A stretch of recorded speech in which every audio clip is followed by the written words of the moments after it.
Hi everybody, I'm Dr. Blake. I hope you're enjoying Kidney Action Week presented by the American Kidney Fund. This is really an amazing week of information where you get all kinds of insight into your kidney disease or your family member's kidney disease. And really, it's amazing that you're joining and watching. As a kidney doctor, I find it absolutely fantastic when people take control of their health, and having the Kidney Action Week and the American Kidney Fund to give you all of these resources to better manage your kidney disease will help you tremendously in the long run. My name is Dr. Blake Shusterman. I'm a board-certified kidney doctor and I work in Greenville, South Carolina. You also may know me as the Cooking Doc. I've done a lot of collaborations with the American Kidney Fund over the course of the last few years. I love to teach my patients how to cook kidney-friendly meals. I love to teach them how to make low sodium food taste good. So today I'm going to share a great recipe video with you. This is a vegan bolognese.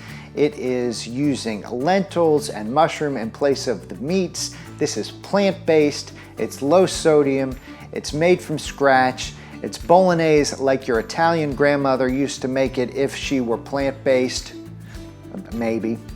Anyways, I think you'll find the flavors delicious.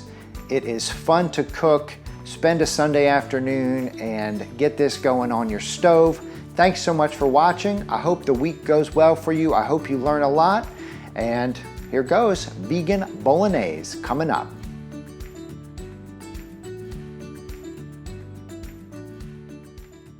Hey everybody, it's Dr. Blake, the Cooking Doc. I'm so glad you're here today joining me. We've got a really special recipe for you today. We're going to do things a little bit differently. So typically we'll take a short recipe, we'll make it fresh, we'll make it healthy, it'll cook quickly. Today we're going to make something that takes a little bit longer. We're going to develop flavors over a longer period of time, and we're going to make a vegan bolognese. Typically a bolognese has a lot of meat in it, right? It's got beef, it's got pork, sometimes it's got veal, and that's the way that you develop these rich, robust, creamy flavors. You let them cook over a long period of time. But the problem with that is that all that red meat and all that fat is not good for you, right?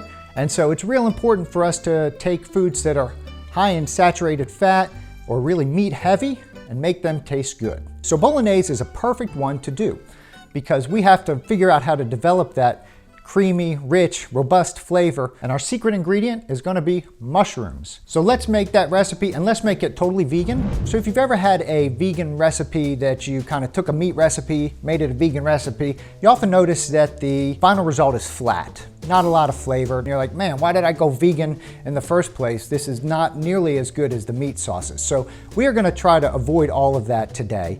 And we're going to use layer upon layer upon layer of flavor and really build that out so it tastes unbelievable. So we've got an onion, and I'm going to chop one whole onion. So we do want our onion to be chopped into fairly similar pieces as the carrot and celery we're going to use. A bunch of slices sideways. Bunch of slices long ways. And then we're going to chop it. I used to have a commenter that commented every time that my knives weren't sharp. So now I sharpen my knives before every cooking show. And we're also going to prep some celery and some carrots. It's kind of a traditional mirepoix, which gives a lot of the flavor, the depth of flavor to a recipe like this. Now, if you've never chopped carrots before, it takes a little practice. Take the carrot, cut off the ends, cut it in half, give it some cuts lengthwise, do that to both sides, cut it into maybe 1/4 inch slices. Then we're just going to turn them and chop them into little pieces. I have decent knife skills as a chef, but I could never be a surgeon. Seems like a lot of carrot, but the carrot really adds a lot of sweetness to this dish that you may not get because you're not using meat. I'm going to slice up our celery here and cut the ends off. Cut our celery into strips. And we're going to do the same thing we did with the carrots. Chop them into nice little pieces.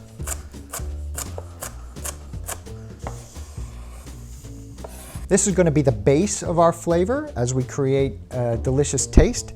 And our next ingredient to help us create that robust, delicious flavor is mushrooms.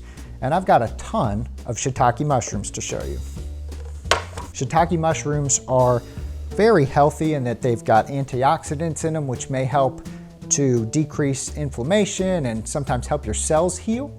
They also are full of a lot of vitamins and minerals that are great additions to your diet. So you think about this, we are substituting shiitake mushrooms, which have all these health beneficial properties, in for meat, which is something that you're trying to cut down on in your diet. And that's what makes this really an unbelievable recipe and a way to convert to a plant-based diet. We're taking out the red meat and we're subbing in a pound of shiitake mushrooms. First thing we're going to do is we are going to cut off the little tips here, put them to the side, and then just kind of break up the stems and break them in half. And then we're going to put them in a blender and kind of make them appear like the texture of ground beef. Leave me a comment below if you've ever used shiitake mushrooms or any kind of mushrooms as a substitute for ground beef. The other thing that's great about using mushrooms in this food is mushrooms are one of the foods that are really high in glutamic acid. And that glutamic acid or glutamate is really what gives food its umami flavor.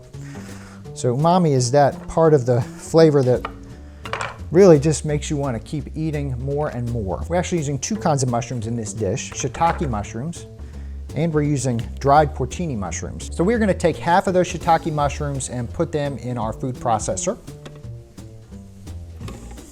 And then we're going to pulse them about 10 to 15 times.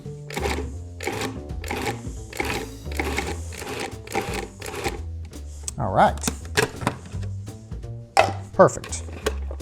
You don't want to put the food processor all the way on because then your mushroom really will be blasted into these tiny little bits that won't have any texture in your final sauce. So you want to have some texture in this recipe. And these are dried porcini mushrooms that I've had sitting in some lukewarm water for about 45 minutes. The dried mushrooms and the liquid that they are sitting in has so much flavor to add to this dish.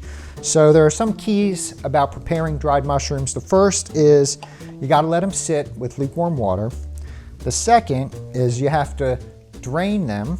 Just going to put them on our cutting board. Do not throw this mushroom water out. This is pure flavor gold. And we'll just leave a little bit in the bottom of the cup here where the dirt gets real heavy. Just give them a few rough chops. All right. Who's ready to cook? Now comes the fun part. We've got our cast iron Dutch oven, one of my favorite pots to use. We're gonna put it over some medium heat. We're gonna add some vegan butter. This is 3 tablespoons of vegan butter. We gotta get fat in this recipe somehow. Without the meat, the butter will add that. And then we've got about a tablespoon of extra virgin olive oil. Add that as well. And I'm gonna add onions. So this is our 1 chopped onion. And I'm going to add this before that oil heats up and all the butter melts. All right, we're just going to give that a little stir. So that's kind of controversial, adding the onions at the same time as I add the butter and the olive oil. I find that this tends to make the onions cook a little more slowly and kind of develop flavor a little better. But maybe leave a comment. What do you do at home? One of the ways to make sure you're making good, healthy food is to make it taste good, right? And develop flavor without all the tricks that you would use if you were trying to make an unhealthy dish. So what do you do if you're making an unhealthy food that you want to taste good? How do you do it? You fry it, right? You add a ton of salt, right? You add a whole bunch of cream, right? I mean, there's all these tricks that you could do. Those are easy. It's not so easy when you're making healthy food or vegan food. So it takes a little more time. First thing is you cook the onions, the celery, and the carrots. That gives a great base to any dish you're making. Just when those onions start to turn translucent is when we're gonna add the celery and the carrots. This is my favorite part. Something about scraping off these fresh vegetables into the pot. Now we're gonna let that cook down about 5-7 minutes. So just when those carrots start to get soft and sweet, we're gonna add the mushrooms in, because the mushrooms don't take as long to cook. And the mushrooms will soak up a lot of the oil that you've already got in your pot.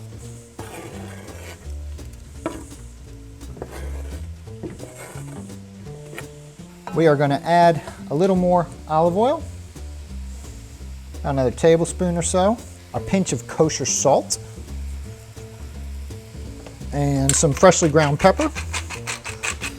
Now, as the water releases from these mushrooms, you may find that the mushrooms stick a little bit to the bottom of the pot. That's okay. That's how you really develop some more flavor, because we're going to be adding a lot of liquid later, and that liquid is going to bring that flavorful taste off the bottom of the pan. Those kind of little browned mushroom bits will add a lot of deep taste to this dish. So those mushrooms are starting to stick a bit. I just got my spoon and scrape them off every now and again. After those mushrooms have cooked about 5 to 7 minutes, now we're going to add some of our liquid. The first is with milk. So traditionally in a bolognese, you may have either whole milk or a little heavy cream that's added to make the sauce rich, and that kind of boils down, gets sucked into the meat and into the vegetables, but we don't want to use heavy cream. So I am going to use some oat milk. It's creamier than all of the other non-dairy milks. You don't want to use coconut milk, right? Because I don't want this to taste like coconut. We got a cup of unsweetened oat milk.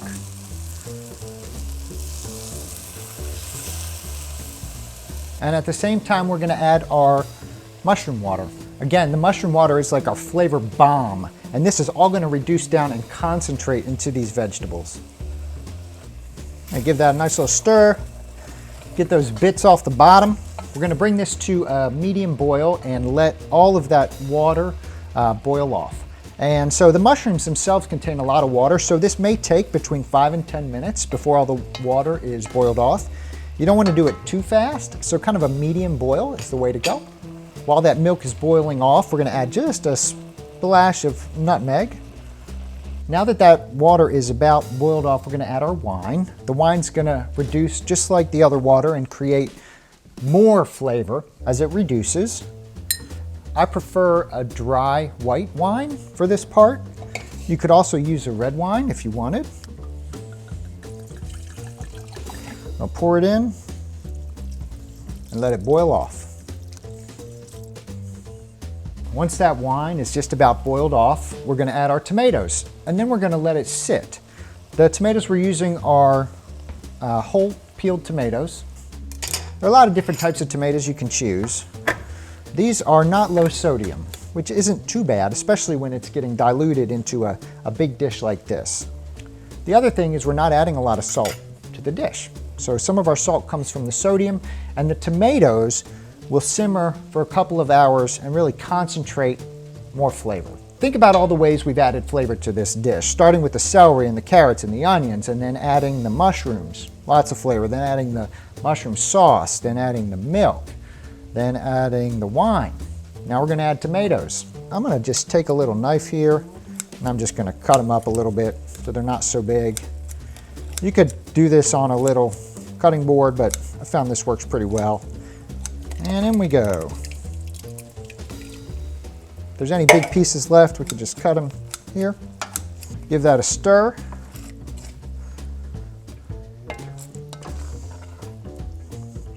We're going to bring this all the way up to a boil again, so I'm going to turn the heat up. And once that comes to a boil, we are going to turn it back down to a simmer, and we are just going to let it sit. We don't want a heavy boil because then all the water will kind of escape and the flavors won't have a chance to concentrate as well as if we do a slow boil. So this tomato sauce has now been simmering at just barely a simmer for about 2.5 hours. And as you can see, the water and the wine and everything has almost boiled fully out, and we are going to add lentils. The first reason to add lentils here is it gives the dish another texture. These are lentils that are cooked till they're almost done, maybe about 20 minutes. Those lentils will soak up a lot of that tomato flavor, and they will add protein to the dish. They will add some vegetable protein to the dish, make it a little more filling. Lentils are also full of soluble fiber, and soluble fiber is very important to help you maintain healthy gut health and also to help manage your blood sugars if you're diabetic. So we are going to add 3/4 of a cup of lentils and let that cook another 10 minutes. And then we're going to be good to go. Right before our sauce is ready to eat, we're going to start getting our pasta ready to go. Pasta noodles, I'm going to add in. They're only going to cook for a couple minutes. You could also use rigatoni. We don't want to cook the noodles too long. We want them to be al dente when they come out because we're going to finish them in the pasta sauce.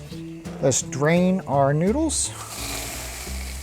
We're going to save just about a half a cup of this pasta water. It's got a little bit of starch in it. Sometimes we'll need that to help the flavors come together. And then I'm going to add just a little bit of that reserved pasta water. We're going to add a couple spoonfuls of the sauce in there. We're going to let those noodles finish cooking in the sauce. So it mixes together just like a traditional bolognese. It's got tons of flavor, not a lot of salt, no saturated fat. Beautiful little serving there. And I do like to top it with a little Parmesan cheese. We'll use the vegan Parmesan cheese just to keep this recipe totally vegan. A little bit of regular Parmesan cheese would be great on top as well. That really kicks the flavor into high gear when you take that finishing bite. Just a beautiful, beautiful meal. That is so good.